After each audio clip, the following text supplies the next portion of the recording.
তো কেবল থেকে বাড়ি থেকে বের হলাম। আমার বাড়িতে আসতে হলে এরকম একটা সেতু, এই সেতু পার হইতে হবে। মেঘ বৃষ্টি পুরো এলাকা তলায় গেছে, ঘর থেকে বের হতে পারি না। তারপরও আমরা ঘর থেকে না বের হইয়া পারি না, এই সেতুটা পার হতে হবে না দৌড়া। ঠিক আছে, এই যে আমরা কিন্তু ঠিক আছে, ওই যে পিছনে তাজু আপু আমার দৌড়ে রাখছে, এই যে, আর আমি হাঁটতে হাঁটতে যাইতেছি।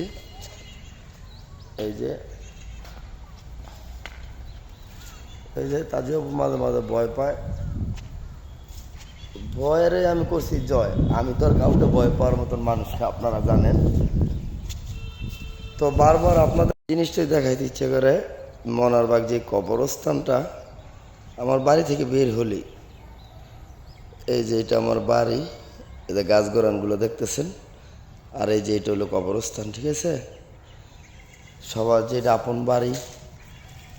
আমি আবার অনেকে যেমন তাজু আপু কবরস্থানকে খুব ভয় পায়। ঠিক আছে, উনি এখান দিয়ে যাইতে একা একা ভয় পায়, আমার সাথে না হলেও কখনো এই রাস্তা মানে রাস্তায় একটা কবরস্থানের সাথে উনি কেন জানি ভয় পায় জানি না।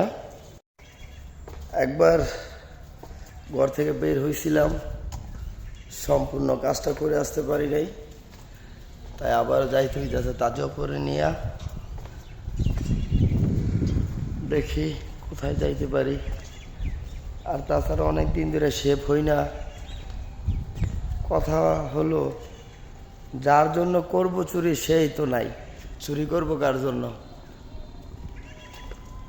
তাই আর চুরিও করি না, ফ্রি থাকি সবসময়। ঠিক আছে, আমার এই বাড়িটা খুবই মানে ঘর থেকে বাইর হইলেই মানে কবরস্থান আমার চোখে পড়ে। মরণ যেই সাতরা অবশ্যই অবশ্যই অবশ্যই সবার পূরণ করতে হবে। তার চেয়ে অসাধারণ একটা বাসা যে বলবো, আপনারা শুনলে অবাক হয়ে যাবেন যে রাজভাই কী বলতেছে।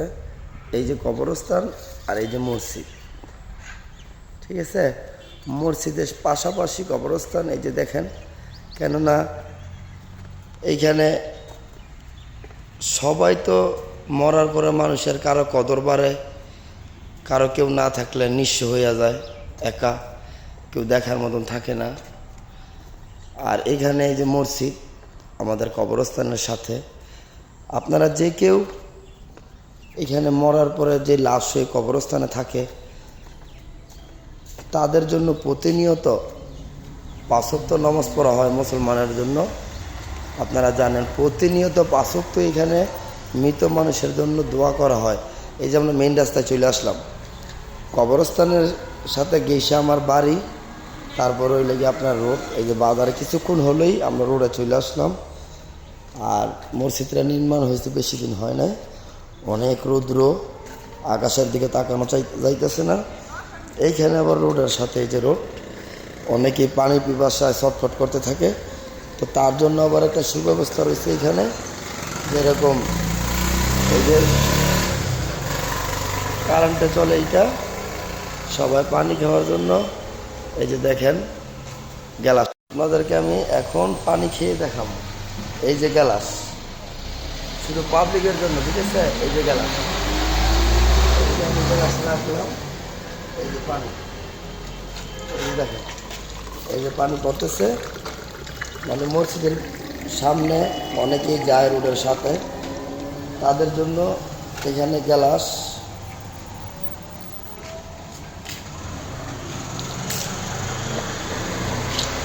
আপনার পানি একদম ফ্রিজের মতন ঠান্ডা, মানে একদম শীতল।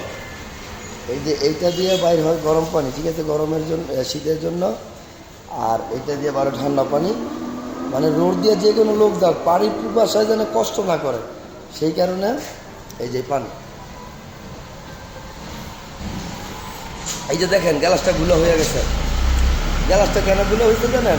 পানিটা এত ঠান্ডা, এত ঠান্ডা, আমি কোনো মসজিদে দেখি না কখনো কারোর জন্য মানে সাথে রোড। তো ম্যাডাম পানি খাবেন? আসেন। এই যে রাস্তায় এক ম্যাডাম আসছে পানি খাইতে, আমি অলরেডি ম্যাডাম এক গ্লাস পানি দিলাম, খান আপনি। আরেকটা ভাই, এই যে পথযাত্রী, হয়তো আমাদের এলাকার না, উনিও চলে আসছে এখানে পানি খাইতে। তো আমি প্রতিনিয়ত এই জায়গাটাই সবসময় বসে থাকি বেশিরভাগ।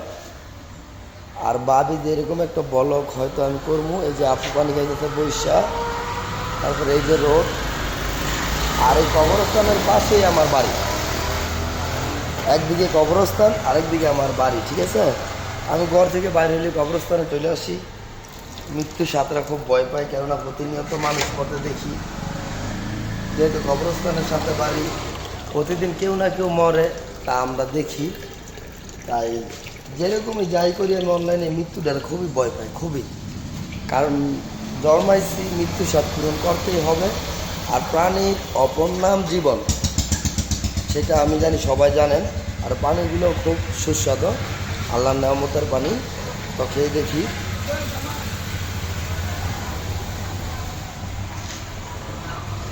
তো আজকের ব্লগ এ পর্যন্তই। যারা আমাকে ভালোবাসেন সাবস্ক্রাইব করে দিবেন, লাইক দিয়ে যাবেন, কমেন্ট করে যাবেন। আপনাদের কাছ থেকে আমি অবশ্যই ভালো কিছু চাই।